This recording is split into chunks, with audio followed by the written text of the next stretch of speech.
So Dr. Jill Stein's Green Party seems to be triggering a lot of people. Democrats are in full-blown panic. They fear that they could very well possibly lose not only electoral votes, but regular votes, and they could very well possibly be falling behind Dr. Jill Stein. And the Democrats are afraid. And so everybody and everything from the Democratic Party, corporate media, and yes, even the Green Party in Europe are panicking about what Dr. Jill Stein is doing. Now, a lot can happen, but there is a possibility, however unlikely, because again, election integrity in this country, what does that look like? Uh, uh, the Greens could very well, and third parties in general, could very well gain a lot of support and could possibly get the coveted 5%. 5%. Because a lot of Arab and Muslim voters and other voters are abandoning the Democratic Party. Some are going to the Greens. Hell, some are even thinking about voting for Trump. But yet, here we are witnessing, first of all, the Green Party in Europe, or European Greens, telling Dr. Jill Stein this. Green parties in Europe are calling for Jill Stein to withdraw. The race for the White House is too close to comfort. We call on her to withdraw from the race and endorse Kamala Harris for president. So here's their full-throated, no pun intended, statement. On November 5th, 2024, the world will be watching to see whether Americans choose Kamala Harris or Donald Trump to be the next president. Ahead of these pivotal elections, European Greens have called upon the U.S. Green Party candidate Jill Stein to withdraw her presidential candidacy and endorse Kamala Harris. The stakes of these elections could not be higher. Donald Trump has promised that if he becomes president again, he will extend abortion bans, deny members of the LGBT community their rights. Did he say that? Deport immigrants in mass, like other ultra-conservative politicians across the globe, whom he has close relations with, such as Vladimir Putin, Viktor Orban, and Jair Bolsonaro. He would undermine democracy. The European Green family, made up of Green parties from across Europa, advocates for politics that prioritizes the planet, people, and peace. Peace above corporate greed and systemic injustice and violence. We are clear that Kamala is the only candidate who could block Donald Trump and his anti-democratic authoritarian policies from the White House. This election takes place at a watershed moment in the history of our planet. Oh, it's always a watershed moment. We face a climate crisis that is worsening every year with heat waves, floods, and loss of biodiversity at a rate never seen before. Climate policies require democratic institutions, which we fear could be dismantled if Trump is elected. Oh, no. Oh, no. So basically, there's a party like, please, Jill Stein, drop out. Gee, Greens. So the Green Party's in. I'm not going to say names. I'm going to butcher them all. We got Belgium, Denmark, Estonia, Finland, France, Germania, Ireland, Italia, Moldova, Netherlands, Norway, Portugal, Hispania, Sweden, Switzerland, Poland, and Ukraine. So look, all of them there. European Greens. What happened to your balls, Green Party? Don't you want to win? Because here's what's happening. Because BSDNC, all of corporate media is afraid because voters, even on college campuses, are breaking away from the Democrats, as they should. Shout out to Case Study QB. Please be sure to follow him on Twitter. Who are you guys going to vote for? Third party for sure. Third party. You're both voting Jill Stein voters. Yeah. Why Jill Stein? Perhaps why not Kamala Harris? Because she's supporting a genocide.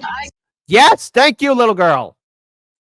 Fine. Perhaps why not Kamala Harris? Because she's supporting a genocide. I can't make that decision to give either Kamala Harris or Donald Trump my vote. Me as a Muslim American, I'd rather not support a party that would still give money to, something that politically I'm opposed to. So we know that Donald Trump, when he was running in 2016, literally talked about a Muslim ban. Mm-hmm. And here's the thing. Obama had it already set up. Those kids in cages already set up. See, I don't want to give an excuse for Trump because Trump ain't no saint or angel. But to quote that line that Bart Simpson learned from Homer Simpson about shaving and accidents, it was like that when I got here. It was like that when Trump got there. Voting for Jill Stein helps Donald Trump, and yet that's where they are. It is, and I think, I was at the Democratic convention, you were there. It felt like Democrats thought this issue was settled once Kamala. Oh, fuck! Oh, it was already settled? Gee, uncommitted.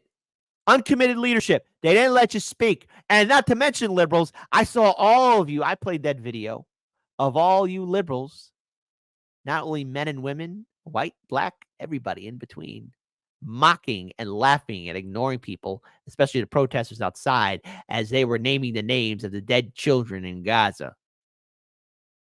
Okay? Okay, liberals? It wasn't solved. This is how you know a lot of these corporate pundits are in their ivory tower. They don't know jack. But don't worry, folks. Everything was solved after the DNC convention, and peace and love was all around. There were no protests at all whatsoever. Harris became the nominee, and they no longer had to deal with Biden's sort of tin ear on this issue of Israel. Went to Detroit, went to this campus. Most of the students are from the Detroit area. Obviously, Michigan, about 250,000 Muslim and Arab voters.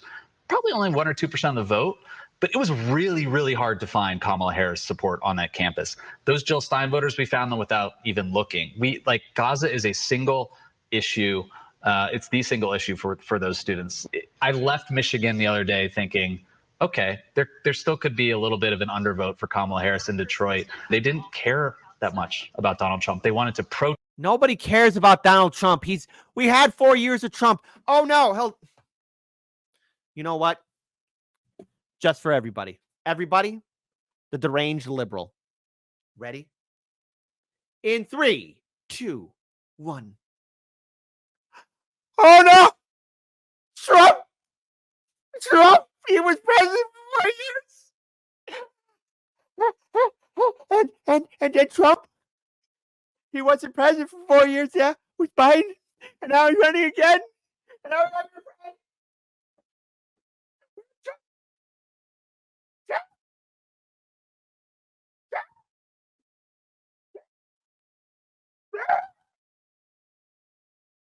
Trump's over there.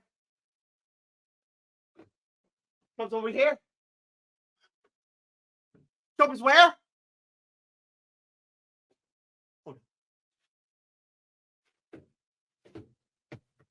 Don't move.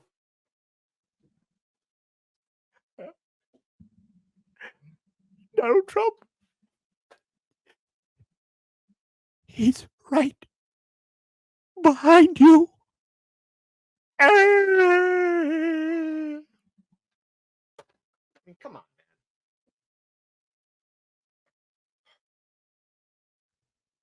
There you go. L'Oreal, because I'm worth it.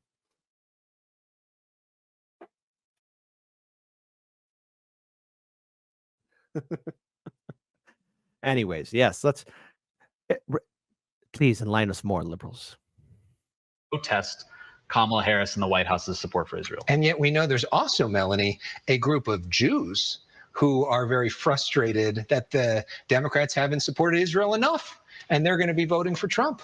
I mean, this is a no-win situation for Democrats, whether it was Joe Biden or Kamala Harris. I think the thing that I find really interesting from your interviews, and I'm curious when you were on the campus, I think there was a question, particularly last spring, when this was lighting up college campuses everywhere. Was this going to be an issue that would be driving Muslim American, Palestinian American voters, or sort of college students more broadly? Would there be sort of a spillover effect? And I'm curious if you saw any of that. We went to Savannah College of Art and Design in Georgia, private school, art school, a lot of blue hair, a lot of tattoos, a lot of making generalization. Gee, corporate media. Wait, way to talk down to potential voters. Like, oh wow, hey, way to give them the middle finger. Girls in ripped jeans. Gaza came up. Why were you looking at the girls in ripped jeans there, buddy? Huh? What were you doing there, homie? There.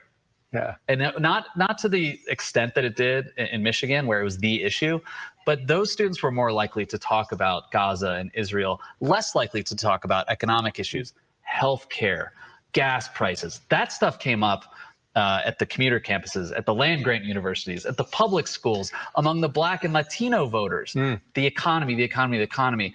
Gaza felt more like a boutique issue down at Savannah College Art and Design, whereas at Wayne State with the Muslim students, it felt so personal and visceral to them. This is why we need to break away from corporate media. But also, oh no, folks. Turns out there's even fear in Georgia.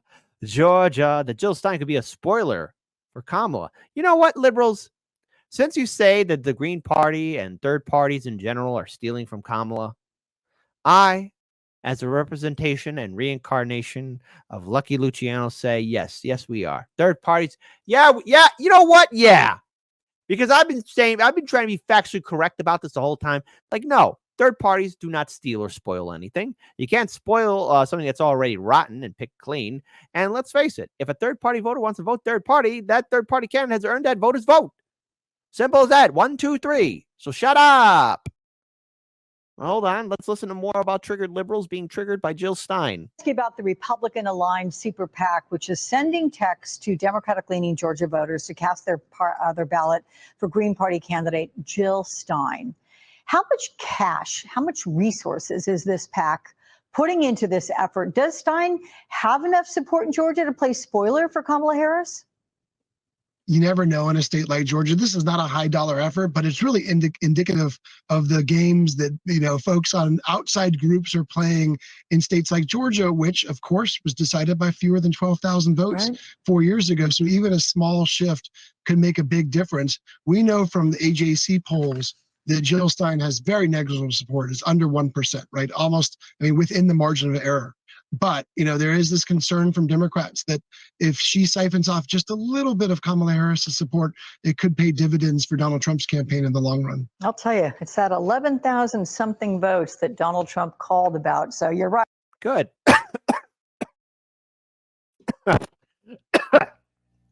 Poorly timed cough, but good. I'm glad that the Green Party is succeeding in getting votes. And I say that just to trigger the libs because you deserve it, okay? For too long, third parties have been smeared and slandered by Democrats, by corporate media, by Hollywood, by the establishment, and now their colleagues, the European Greens, are saying, oh, Jill Stein needs to drop out. No, she does not. No, she does not. I also want to pull up this other video here because, again, the Arab American vote in Michigan. Because, first of all, there's a lot of things to pay attention in Michigan and in Minnesota.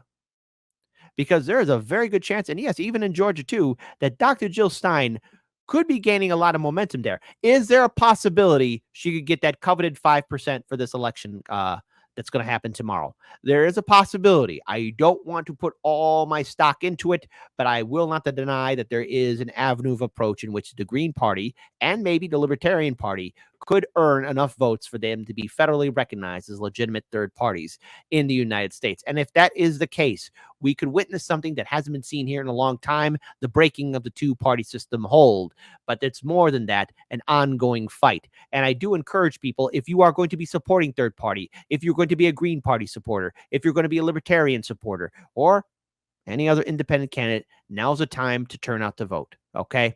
Now, this is going to be a last election I'm going to participate in because I'm burnt out by electoral politics.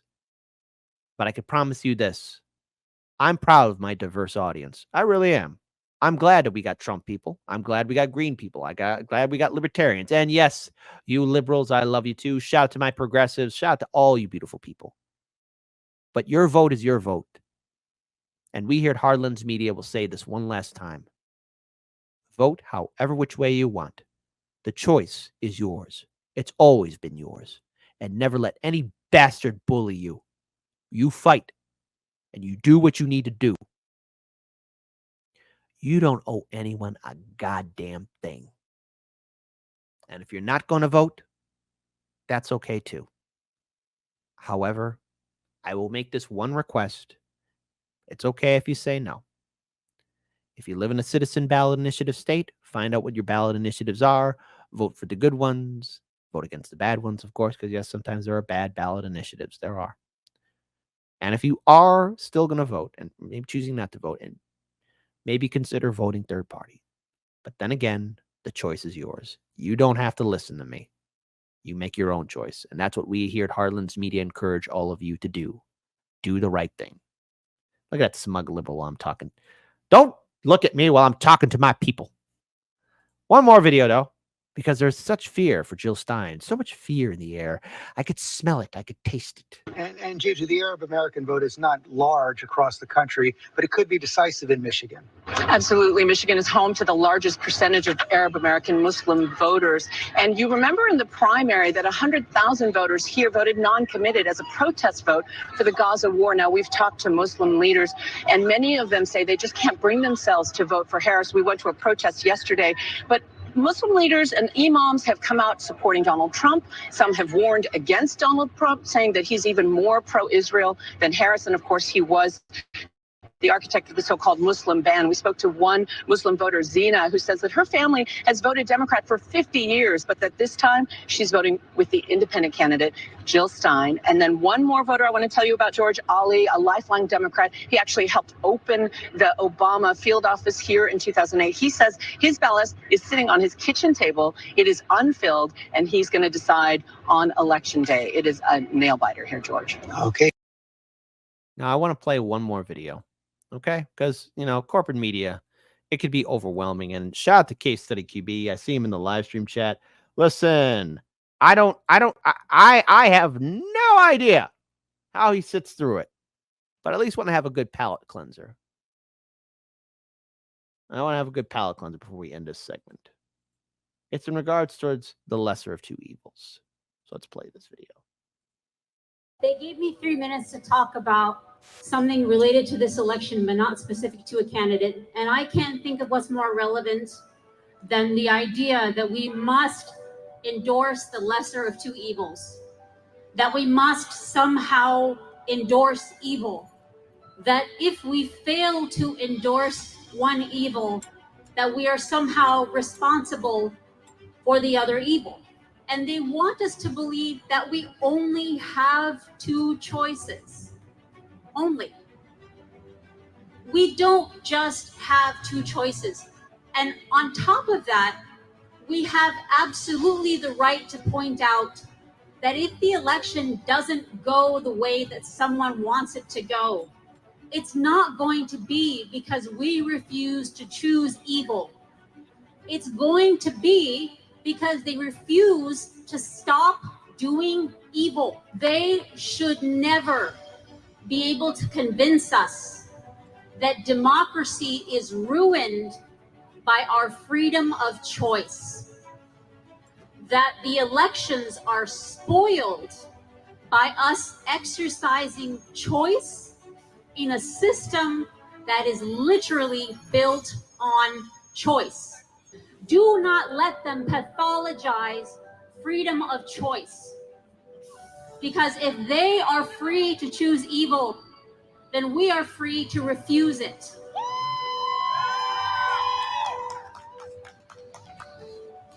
They really just want us to pick a winning side. They want us to bet on one of two horses, as if this is a game. First of all, there's more than two horses. Second of all, we don't pick our moral and ethical standpoints based on which ones are most likely to be popular. The idea that we base the right opinion on the most likely to win opinion is an absolute miscarriage and misunderstanding of how morality works. We don't wait for the right thing to become popular, not as humans with any ethics whatsoever. We as a human species pride ourselves on doing the right thing at the right time, not the winning thing at the popular time. Thank you. So, be free. Corporate media is in full-blown panic. The Democrats are in full-blown panic. I don't owe them my vote, and I'm not going to support the Republicans either. Both two parties have been a problem to this country. Now, again, if you're going to vote Democrat, do what you wish. Vote Republican, do as you wish. Green, do as you wish. Libertarian, do as you wish. But it's your choice. It is your choice and your choice alone. On election night, you choose to make your vote.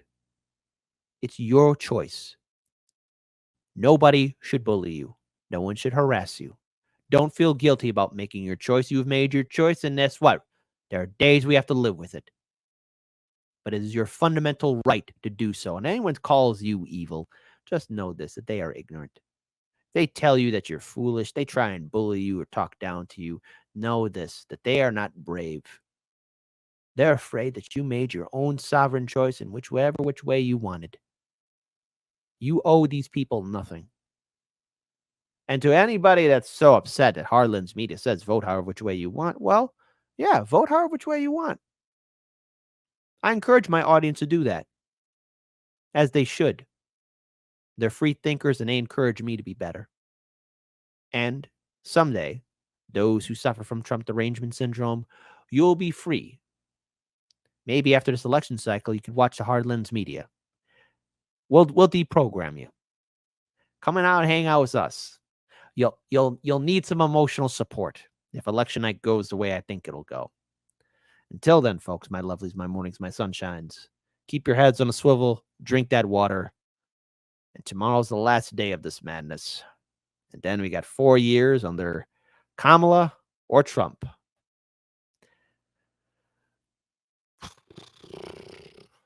Best democracy ever.